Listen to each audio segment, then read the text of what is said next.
What's up les bros, j'espère que vous allez bien. On se retrouve pour une nouvelle vidéo, du coup un full day, wow. Full day of fitting avec une session push. Donc voilà, ça va faire un bail, je crois que ça va faire 2 semaines que j'ai pas fait de vlog. Donc on reprend, j'en refais un maintenant, je sais pas si j'en refais un autre. De toute façon ma routine en ce moment se ressemble beaucoup tous les jours. Donc il n'y a pas grand chose à raconter forcément. Là encore, je suis toujours à 3600 cales comme la semaine d'avant, enfin comme il y a 2 semaines, le dernier vlog. Toujours pareil, je mange la même chose le matin. Donc voilà, après ça va être un peu l'organisation de la journée forcément. Il fait pas beau, casse les couilles. Aujourd'hui on voulait aller faire une randonnée, je sais pas si on va aller la faire du coup. On verra bien en fonction du temps. Donc voilà, là du coup il est 7h. Je vais manger mon premier repas, donc 2h30 avant mon entraînement. Donc c'est avec full carbs, crème de riz, fruits, et puis voilà, hein, c'est tout, hein, avec de la whey dedans. Ensuite, on va bosser un peu, et puis après, repas pré-workout et training. Donc je vous reprends pour le repas. Alors, du coup, on se retrouve dans la cuisine. J'ai fini de préparer mon petit déj. Donc, petite crème de riz avec des myrtilles, de la banane et du beurre de cacahuète. Donc ça fait un plat à 700 et quelques calories. Ah ouais, le beurre de cacahuète que je prends, c'est du beurre de cacahuète oléique. À profil lipidique beaucoup plus intéressant que le beurre de cacahuète normal, au lieu que ce soit des oméga 6. Enfin, la majorité des lipides soient des oméga 6, c'est plus des oméga 9, donc comme l'huile d'olive, du monoinsaturé. Donc c'est mieux, on va dire. Et puis voilà, donc là c'est mon premier repas. Je vais manger ça avec un grand café. J'ai déjà pris un café, je vais en prendre un autre et j'en prendrai un dernier aussi avant mon entraînement.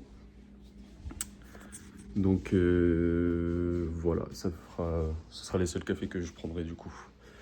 Puis je vais manger ça et puis on se retrouve tout à l'heure. Alors, du coup, là on se retrouve, il est bientôt 9h. Il me semble qu'il est 8h45 si je dis pas de bêtises. Je regarde. Du coup, oui, il est 8h50. Donc là, je vais prendre mon pré, 1 heure avant mon entraînement. C'est full carbs, donc c'est des fruits avec du miel, des glucides assez rapides à assimiler. Donc voilà, là il y a des figues, de la banane, du jardin, bon les figues ne sont pas du jardin, et du miel, des marquises, parce que c'est vraiment le meilleur miel du monde.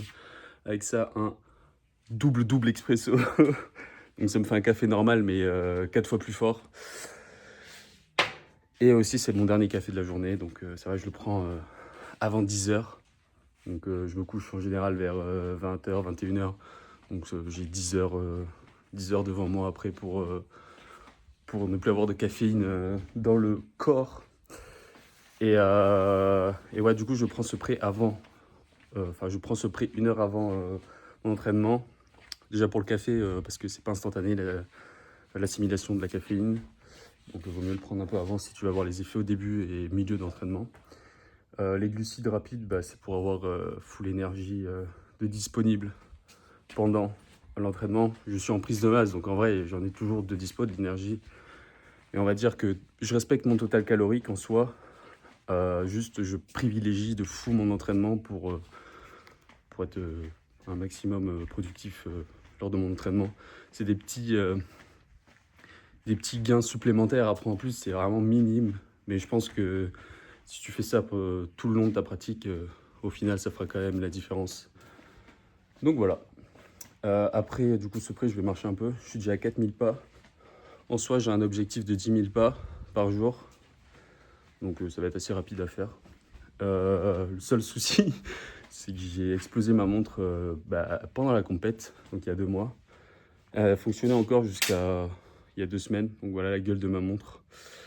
Elle s'allume toujours, elle donne toujours l'heure. Donc ça va, ça a fait encore son boulot de montre. Mais par contre, au niveau des pas et du sommeil, ça traque plus rien. Du coup, j'ai un peu le seum. Je pense que je vais peut-être me tourner vers une bague prochainement. C'est beaucoup plus pratique et puis j'ai pas à la recharger tout le temps et c'est peut-être un peu plus précis au niveau du sommeil. Donc je vais me tourner vers ça. Donc voilà, on se retrouve dans 1 heure pour mon training push. Là, je vais juste manger, digérer et puis on va se tuer à la salle. Hein. Let's go. Du coup, là, il est 9h45. On va démarrer l'entraînement. Je sais pas si j'avais donné mes cales juste avant de mon pré. En tout cas, je les mettrai là. Je pense que je mettrai les cales aussi de mon petit déj de ce matin avec les ingrédients un peu comme ça au moins. Vous avez un peu un ordre d'idée sur ce que je mange. Là, pendant la séance, j'ai pas d'intra, étant donné que j'ai pas mal mangé de glucides avant. Je suis déjà à 200 grammes de glucides ce matin. Donc, pas besoin d'intra. Puis je suis en surplus, donc c'est bon, la fatigue. Enfin, la séance n'est pas ultra longue non plus. J'ai une vingtaine de séries en tout, donc ça va. Là, du coup, on va démarrer par un échauffement. L'échauffement, c'est vraiment plus une mise en condition. Donc, c'est plus mental pour dire à mon corps et à mon esprit que la séance va commencer. Et après, on démarrera directement sur les exos en eux-mêmes. Donc, ça va être élévation latérale à la poulie, extension triceps à la corde en position étirée. Ensuite, développé militaire, enfin plutôt de développé très incliné. Ensuite, pec deck unilatéral en superset avec extension triceps à la barre. Et en dernier, du développé incliné aux haltères. Donc voilà, les 3 premiers exercices, comme ça cible différents muscles, on va dire, j'aurai forcément une montée en gamme un peu plus lente. Donc montée en gamme, ça se caractérise par 2 à 3 séries en fonction de quand il est placé dans la séance d'échauffement, avec une charge plus légère, un peu plus de reps.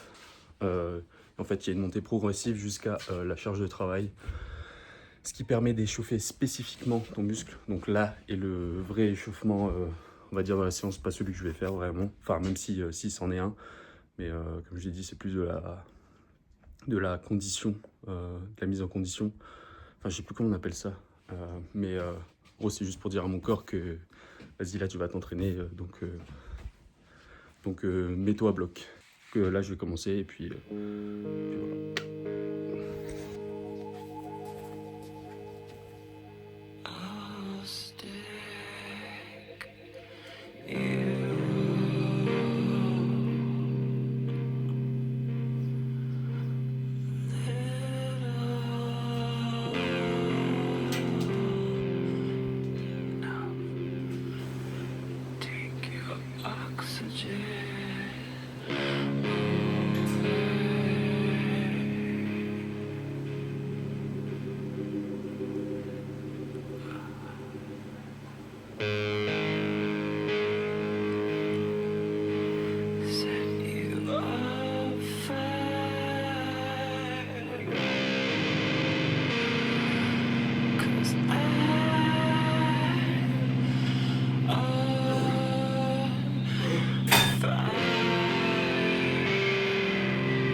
Training terminé. Le pump était ouf, en vrai. J'ai bien kiffé cette séance.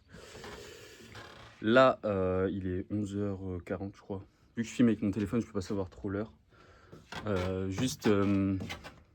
J'attends un peu pour manger, parce que vu que j'ai pump de fou, j'ai plus trop de sang dans l'estomac, donc on va pas manger tout de suite. Donc au programme du repas, ça va être gnocchi, viande rouge, avec un peu de légumes, des petits assaisonnements. Je vous montrerai ça tout à l'heure de toute façon. Donc on va bien se régaler. Là, j'ai pris ma douche tranquille. Je voulais parler d'un truc, je sais pas s'il y en a qui vont arriver jusqu'à ce niveau de vidéo. Mais il y a un truc qui me chiffonne beaucoup. Je vis à Tahiti, donc je suis tahitien, je suis tahitien du coup, et français forcément, vu que Tahiti c'est entre guillemets la France. Je suis né ici, j'ai vécu jusqu'à mes 16 ans ici, et après je me suis engagé dans l'armée. Et bref, c'est pas ça le sujet. Donc à Tahiti, ce qui me chiffonne le plus en fait, c'est que j'ai beaucoup remarqué qu'il n'y a pas beaucoup d'influenceurs fitness, ou d'influenceurs on va dire au niveau sport. Je pense qu'il y a beaucoup de sportifs, ça c'est sûr, que ce soit dans le VAA, que ce soit dans le rugby, dans le foot, même en muscu, vu le monde qu'il y a dans les salles, ici en tout cas. Mais il n'y a pas beaucoup d'influenceurs. Et j'ai remarqué aussi que, contrairement, du coup, il n'y a pas beaucoup d'influenceurs tahitiens, mais dans le milieu du sport, mais qu'il y a beaucoup d'influenceurs au niveau de la bouffe. Et ça, en vrai, je suis pas contre, en vrai, parce que ça reste un domaine sur les réseaux sociaux qui rapporte forcément de l'argent, qui apporte aux gens forcément de la dopamine à regarder ce genre de choses. Même ici à Tahiti, c'est surtout pour trouver des endroits pour manger, et ça, je suis pas contre, parce que même moi aussi, ça m'intéresse ce genre de choses. Ce qui me chiffonne le plus, en fait, c'est que derrière, il n'y a pas cette éducation sportive. Derrière. Les gens, pour moi, ils pensent essentiellement qu'à la bouffe. Et je pense que c'est pour ça qu'il y a pas... il y a beaucoup d'obésité à Tahiti. On va dire que 40% de la population est quand même obèse. C'est pas du surpoids, hein, c'est obèse. J'espère que ça changera. En tout cas, je vais y contribuer. Moi, mon objectif, c'est forcément d'être un peu, comment dire, inspirant. Pour la jeunesse, en tout cas. Pour les vieux, après, vous faites ce que vous voulez. Mais je poste sur les réseaux, je vais peut-être faire des posts qui vont piquer un peu, dans le sens où j'aimerais forcément être le mec le plus stock de Tahiti, par exemple. Mais c'est pas dans l'objectif de montrer que je suis le meilleur, c'est surtout pour pousser en fait les gens à me prouver le contraire, tu vois. Donc je sais qu'il y en a forcément qui seront beaucoup plus musclés que moi, beaucoup plus beaux, beaucoup plus tout. En fait, il y a toujours meilleur que toi de toute façon. Mais juste avoir cette confiance en soi et le montrer, je pense que ça peut motiver justement des personnes qui manquent de motivation à vouloir déjà se dépasser, en ayant l'objectif forcément de me prouver le contraire, que ça sera pas moi le meilleur, tu vois. Donc c'est un peu, on va dire, une psychologie inversée. J'incite du coup tous ceux qui ont des bons physiques, qui aiment le sport, que ce soit en muscu, hein, je parle pas que muscu, je parle pas que... même qui ont des bonnes perfs, et tous ceux qui sont d'origine polynésienne, en tout cas de la Polynésie française, que ce soit des Marquises, aux Australes, les îles de la Société, n'hésitez vraiment pas à poster, n'ayez pas peur du jugement. Je sais que ça peut paraître difficile au début, mais je peux vous assurer que ça va se retourner, ça va pas se retourner du coup, mais ça va jouer en votre avantage de faire ça. Parce que du coup, en vous exposant, vous aurez des attentes beaucoup plus grandes. Parce que vous ne pourrez pas vous exposer en ayant un physique mid ou avoir des perfs mid. Vous allez forcément progresser et vouloir progresser pour montrer votre talent ou juste vos perfs en fait. Et ouais, je pense que c'est une bonne initiative si vous faites ça en tout cas, pour l'intérêt de tous. En tout cas ici, Tahiti, la Polynésie française, c'est petit, on n'est pas beaucoup. Donc on a encore ce pouvoir en tant que simple personne de pouvoir changer un peu les choses, quoi. Et élever un peu nos gènes, on va dire. Donc voilà. je vais manger une petite carotte. C'est bon les carottes. Il fait pas très beau aujourd'hui, j'ai un peu le seum. Je voulais aller me balader à Papeali, faire la randonnée du Titaviri. Mais ça va pas être possible, hein. Malheureusement. On va rester à la maison, on va travailler. De toute façon, il faut que je monte cette vidéo du coup. Ouah, j'ai un star. Let's go. Du coup là, on va passer à table. Ça va faire 1 heure que j'ai fini ma séance. J'ai mangé une carotte. Il y a 150 grammes de carottes, donc ça fait à peu près 60 cal, il me semble, de tête. Voilà le repas. Donc dedans, il y a 300 grammes de gnocchi, 150 grammes de viande de rhum steak, 250 grammes de poivrons. Donc c'est les petits trucs verts que vous voyez rouges là. Et par-dessus, il y a du fromage. Donc il y a 10 grammes de parmesan et 15 grammes de gruyère. Donc je vous mettrai les cales là, au-dessus du bananier.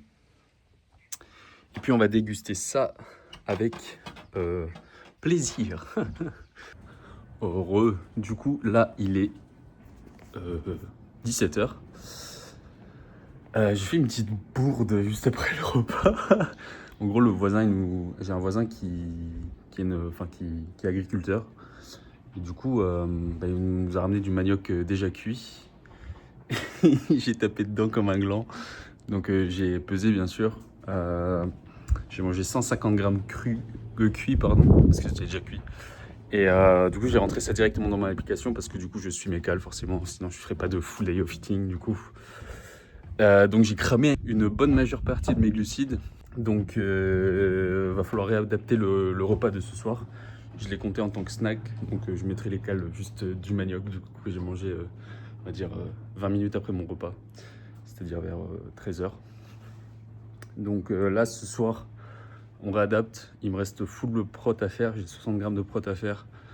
30 grammes de lipides à faire. Et il me restait combien? Il me restait 90 grammes de glucides, un truc comme ça. Donc je vais faire des flocons d'avoine avec du fromage blanc. 0% mais sucré du coup. À la vanille. Avec ça, je vais rajouter 150 grammes de myrtille. Donc il y a 40 grammes de fromage blanc. 450 grammes de... non, j'ai dit 40 grammes de flocons d'avoine, 450 grammes de fromage blanc, 150 grammes de myrtille et la cerise sur le gâteau, 45 grammes de pibi. Donc c'est zinzin juste pour ça parce que du coup il me reste full fat à faire. Donc là je suis en train de le cuisiner. Enfin je suis en train de faire mes flocons d'avoine. Je vous montrerai le résultat final d'ici une dizaine de minutes. Là, les flocons d'avoine ils sont en train de cuire. Hop, on va enlever avant que ça déborde. Ah, c'est chaud! Du coup là c'est assez liquide, mais les flocons d'avoine ont quand même ont quand même cuit. Là on va rajouter la caséine dedans pour épaissir le tout. Et ensuite on va rajouter les fruits congelés. Du coup là j'ai 20 grammes de caséine à la vanille. Donc le fromage blanc que j'ai rajouté à la vanille, on va pas ruiner le goût. Encore 2 grammes.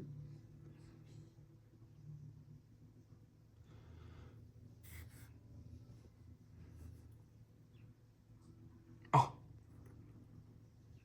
Voilà. Faut mélanger. Donc là pour moi en fruits ça va être des myrtilles. 150 grammes. Est-ce que je vais y réussir en one hand? Oh, le fail. Voilà, du coup, bon, c'est Promo Represent, ceux qui ont la ref. C'est Dieu qui donne. On mélange bien. Vous voyez, ça c'est vachement épaissi. Donc c'est parfait. Là, je mélange pour bien mettre les myrtilles un peu partout. Et voilà, là c'est la base. Maintenant, on va laisser reposer, refroidir. Je vais la mettre dans le four. Tant que le bol refroidit, parce que la préparation est froide, enfin est tiède, mais pas le bol. Du coup, il faut laisser une petite demi-heure dans le four. Et après, je la mettrai au frigo. Et regardez ce qu'il y a dans le four. Assassin! Et ensuite, par-dessus, vais mettre le pibi de ce matin du coup, avec ce pot entier de fromage blanc, 450 grammes. Voilà. Du coup, là, j'ai fini de préparer mon plat de ce soir. Il est bientôt 18h30, je pense. Donc voilà ce que ça donne. Voilà, il y a le pibi au-dessus. Ici, en dessous, il y a le flocon d'avoine. Et par-dessus, il y a le fromage blanc. Donc je sais pas si je l'ai redit. Enfin, je crois que j'ai augmenté un peu les quantités de pibi. J'ai mis 50 grammes finalement parce qu'il me reste encore du fat. Donc je mettrai les cales ici de ce repas. Et voilà, la journée est finex. Là, on va regarder un film. C'est aucun autre choix, je crois. C'est un film coréen. J'espère qu'il est bien. Il fait 2 heures. Je vais déguster ce magnifique bol à 900 cales. Et aussi, du coup, je vous mets les cales de la journée ici. Donc, voilà, c'est les cales que j'ai mangées toute la journée, sachant que je dois faire 10 000 pas à peu près. Mais aujourd'hui, le truc, c'est que j'ai toujours pas ma montre, donc forcément, aujourd'hui, j'en ai forcément fait plus. Mais je suis à déjà 8 000 pas là. Je pense que je terminerai la journée à 9 000 pas comptabilisés. Donc, on est plutôt large en vrai. Et là, le régime de banane, bientôt fini. Et la transition papillon. Il est en fin de vie, le boug. Donc on immortalise un peu sa petite vie. Voilà. Allez, tchou.